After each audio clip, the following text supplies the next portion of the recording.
Hi, welcome to Random Ramblings, a cozy little space where we talk about books, movies, stories, and all the little feelings they leave behind, especially the ones that you may not really say out loud.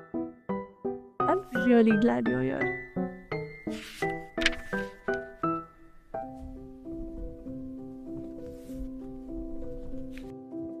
You know how we all grew up thinking love is supposed to feel like a movie? Yeah, let's talk about that. Better Than the Movies by Lynn Painter is built on the exact same idea. Meet Liz, who is unapologetically a huge romantic. She believes in meet cutes, grand gestures, all of that. Like she genuinely thinks love is supposed to follow some sort of a script.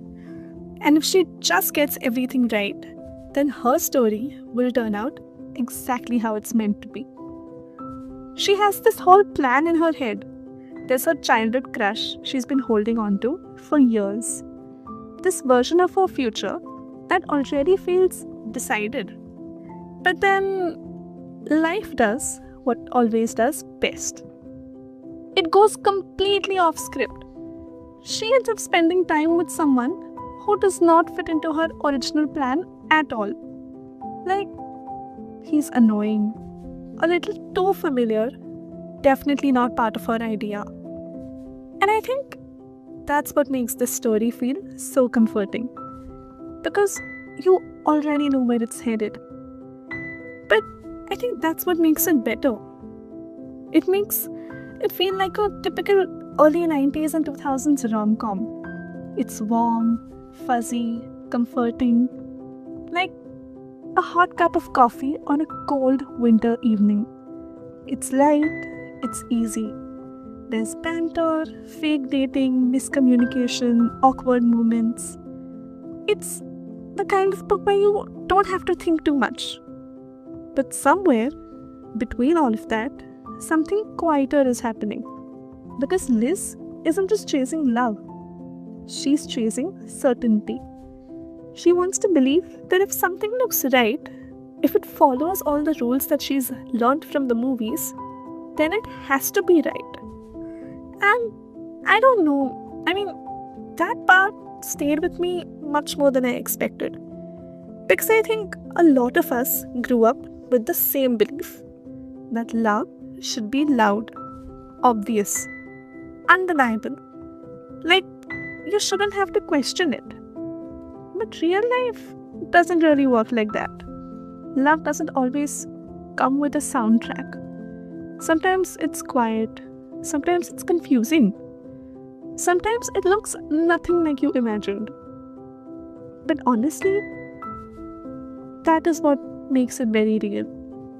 There's something really strange about unlearning all the rom-com logic, about realizing that love doesn't have to be cinematic to be true, that it doesn't have to follow a script to be significant. And I think that's what this book does so gently. It doesn't completely shatter the fantasy, it just softens it.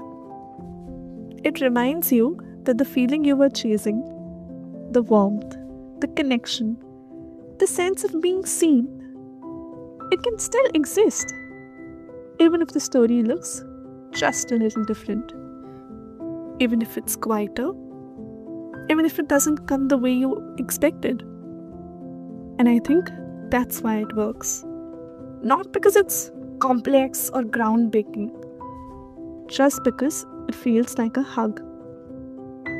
The kind that lets you still believe in love, just in a slightly more real way.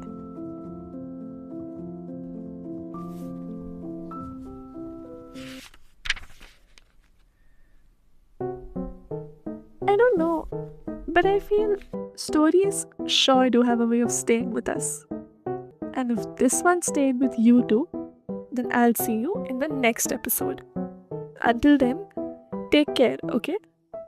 For listening to more stories like this, tune into Random Ramblings. Bye!